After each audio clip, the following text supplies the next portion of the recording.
When you walk into a restaurant in Okinawa, Japan, you notice something unusual about the elderly diners around you.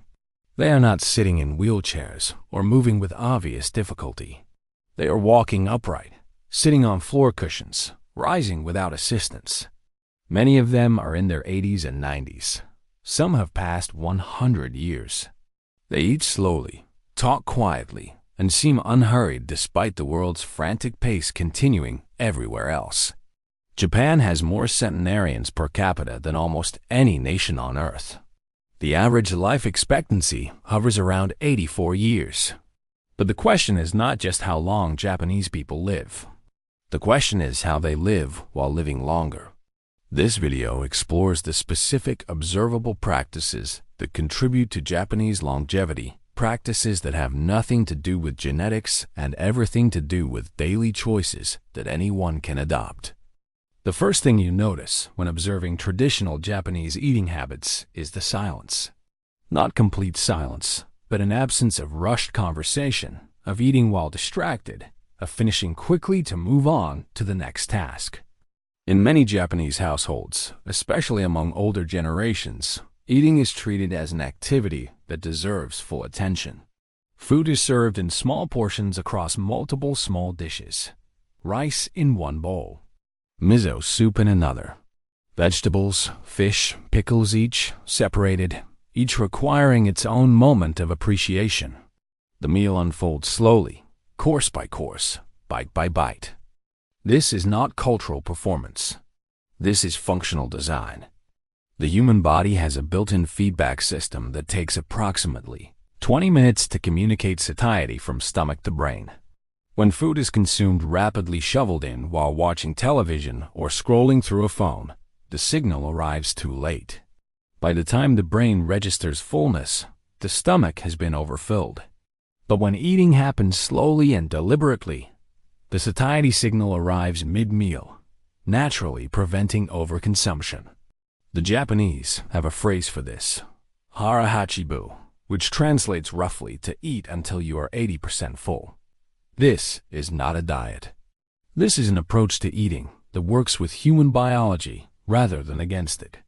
The practical implementation requires no special equipment or expensive ingredients. It requires only a change in tempo. Put your utensil down between bites. Chew completely before reaching for the next bite. If you currently finish meals in 10 minutes, extend that to 15, then 20. Notice the texture, temperature, and flavor of what you are eating. This adjustment alone, slowing the pace of consumption, can prevent the chronic overeating that leads to obesity, diabetes, and cardiovascular disease. The body already knows when it has had enough. The practice simply allows the knowledge to reach conscious awareness before the plate is empty. What people eat matters as much as how they eat. Walk through a traditional Japanese market, and you will see fish displayed on ice, vegetables stacked in vibrant rows, fermented foods in wooden barrels. You will not see many processed snacks, sugary cereals, or frozen dinners designed for microwave convenience. The traditional Japanese diet centers on whole foods prepared simply. Fish, often raw or lightly grilled.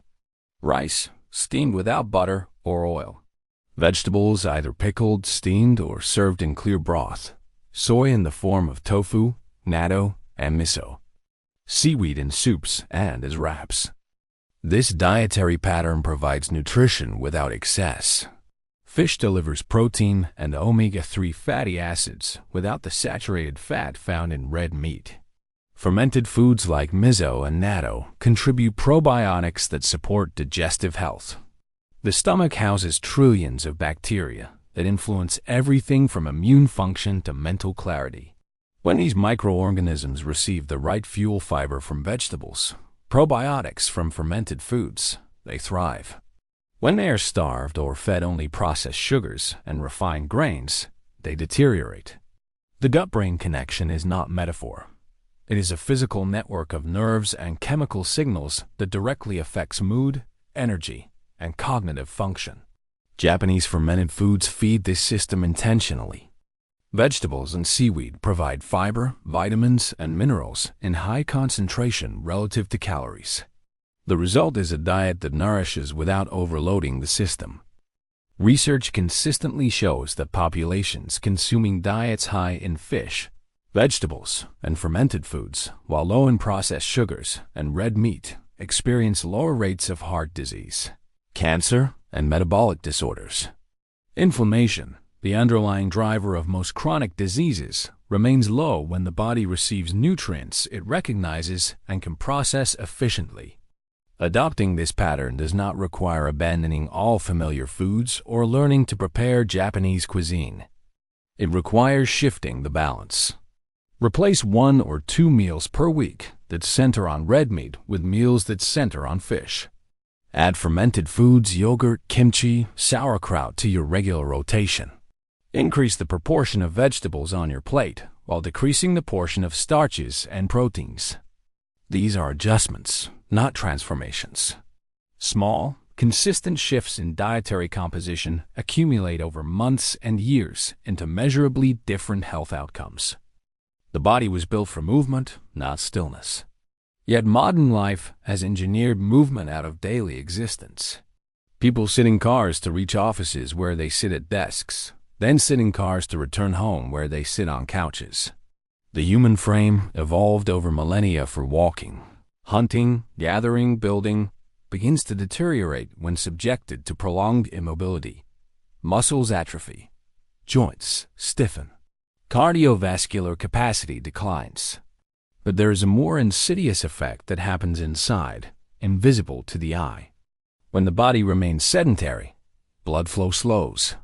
Glucose that should be burned as fuel lingers in the bloodstream.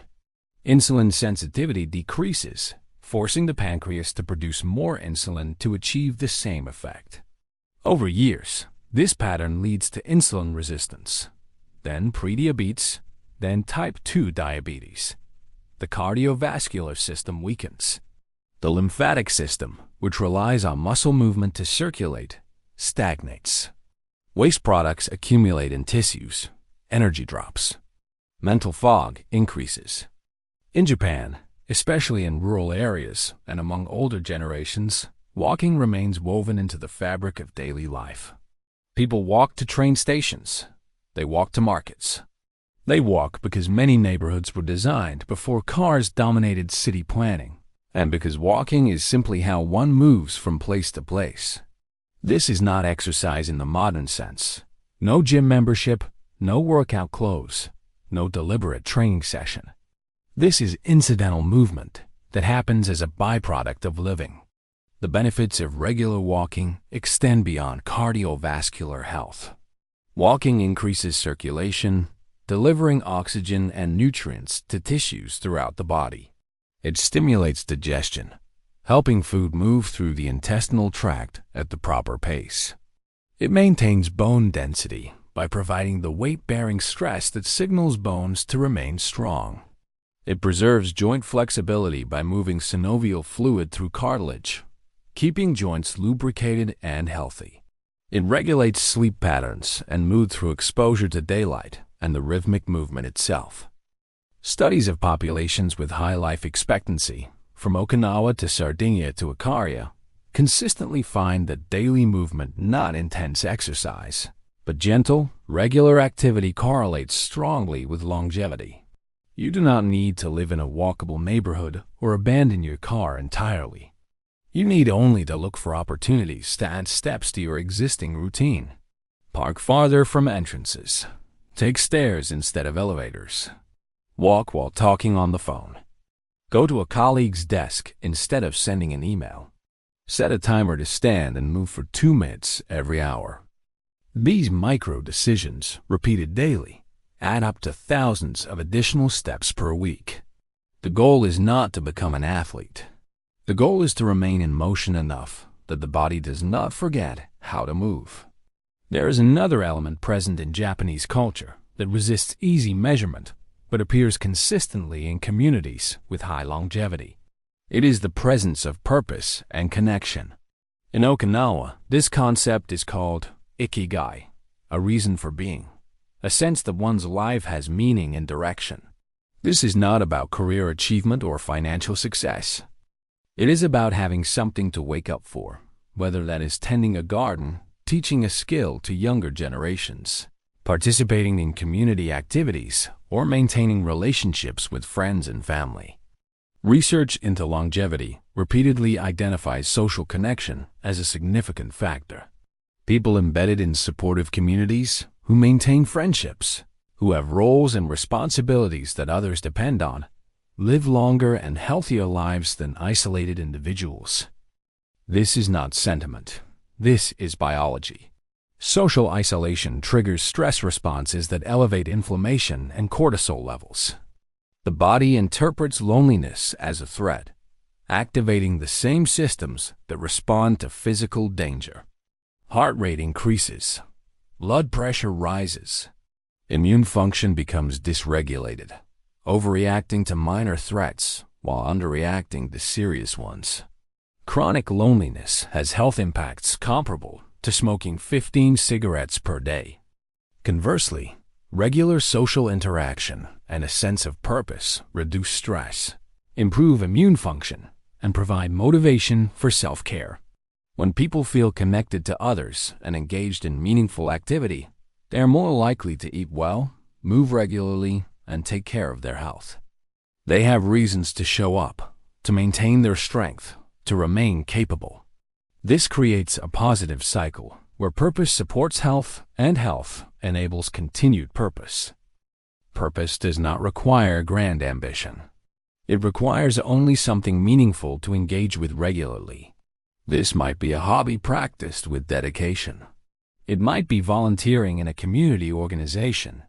It might be family relationships maintained through regular contact and shared activities.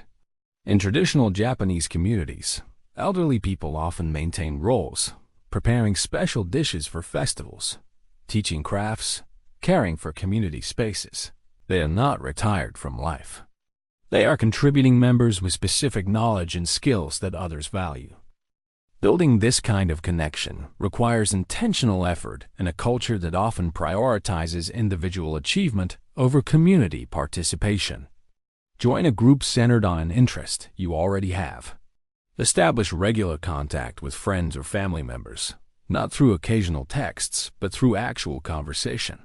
Find ways to contribute skills or time to people or causes you care about. These connections become protective factors that sustain well-being across decades. Stress is unavoidable, but how stress is processed and released determines whether it becomes toxic or manageable. In Japanese culture, certain practices serve as pressure valves, ways to discharge accumulated tension before it becomes chronic. The public bath, or onsen, is one such practice. After work, people gather in hot mineral baths, sitting quietly in the heat, allowing muscles to relax and mental chatter to settle. This is not luxury. This is maintenance. The mechanism is straightforward. Heat causes blood vessels to dilate, improving circulation and reducing blood pressure. Muscle tension releases. The nervous system shifts from sympathetic activation, fight or flight, to parasympathetic dominance, rest and digest. When this shift happens regularly, it recalibrates the entire stress response system. The body learns that safety follows threat. Relaxation follows tension. This prevents the chronic elevation of stress hormones that, over years, damages virtually every system in the body: cardiovascular, immune, digestive, reproductive, cognitive. You do not need access to a Japanese onsen to apply this principle. You need only regular practices that activate the relaxation response: a hot bath before bed, a sauna session, gentle stretching, deep breathing exercises that extend the exhale longer than the inhale, 20 minutes in nature without devices. The specific method matters less than the consistency. 10 minutes of deliberate relaxation daily does more than an hour of sporadic practice once a week. The goal is to prevent stress from accumulating unchecked, day after day, until it manifests as illness. There is one more practice worth examining, though it receives less attention than diet or exercise. It is the relationship to work and rest. In traditional Japanese culture, particularly among older generations, there exists a clear boundary between productive time and restorative time. Work is work. Rest is rest. There is less tendency to blur these boundaries, to check emails during meals, to work from bed, to remain perpetually available. When the workday ends, it ends. When sleep time arrives, sleep happens. Modern research into circadian rhythms confirms what traditional cultures understood intuitively. The human body operates on cycles. It is designed to be active during daylight and restorative during darkness. Disrupting this pattern through irregular sleep schedules, artificial light exposure late at night, shift work creates metabolic chaos. Hormone production becomes dysregulated. Sleep quality deteriorates. Cognitive function declines. Risk for chronic disease increases measurably. Japanese elders often maintain strict sleep routines. They wake at consistent times. They sleep in darkened rooms without screens. They allow their bodies to follow natural rhythms rather than forcing them into arbitrary schedules dictated by entertainment or technology. This regularity supports every other health practice. Good sleep improves decision-making around food. It increases motivation to move. It enhances mood and social connection. It is foundational. Protecting sleep means treating it as non-negotiable. Set a consistent bedtime and wake time, even on weekends. Reduce light exposure in the 2 hours before sleep. Keep the bedroom cool, dark, and reserved for sleep only. These changes require discipline in a culture that glorifies busyness and late nights. But the return on investment is substantial. Better sleep means better health across every measurable dimension. All of these practices share a common thread. They align with human biology rather than opposing it. They do not require heroic willpower or dramatic lifestyle overhaul. They require understanding what the body needs and providing it consistently. Eating slowly allows satiety signals to function. Consuming whole foods provides nutrition without excess. Moving regularly maintains the systems built for movement. Maintaining social connections satisfies a fundamental human need for belonging. Releasing stress prevents the chronic activation that damages health. Honoring sleep protects the foundation on which everything else rests. The Japanese approach to longevity is not mysterious. It is not genetic destiny or inaccessible wisdom. Studies comparing Japanese people living in Japan to Japanese people living in Western countries show that lifestyle, not genetics, drives the difference in health outcomes. When Japanese people adopt Western eating patterns, sedentary lifestyles, and social isolation, their health markers shift to match Western populations. When Westerners adopt Japanese practices, their health improves. This is observable behavior repeated over decades, producing measurable results. Anyone can eat more slowly. Anyone can shift their diet toward whole foods and away from processed ones. Anyone can add more steps to their day. Anyone can cultivate relationships and purpose. Anyone can find ways to release accumulated stress. Anyone can protect their sleep. These are choices available regardless of nationality, income, or circumstance. They do not require expensive supplements, gym memberships, or specialized knowledge. They require only awareness and consistency. You do not need to adopt every practice immediately. Choose one. Eat more slowly for 7 days and notice whether you feel more satisfied with less food. Or walk an extra 10 minutes daily for a week and observe the effect on your energy and mood. Or add one fermented food to your regular diet and see how your digestion responds. Small changes, implemented consistently, compound over time into patterns that shape health across years and decades. The question is not whether these practices work. Populations around the world with high life expectancy all demonstrate some version of these same patterns. The evidence is not debatable. The question is whether you will apply them long enough to experience the results. That decision belongs entirely to you. Thank you for watching. If this approach to health and longevity resonates with you, consider subscribing for more practical strategies on discipline, focus, and living well.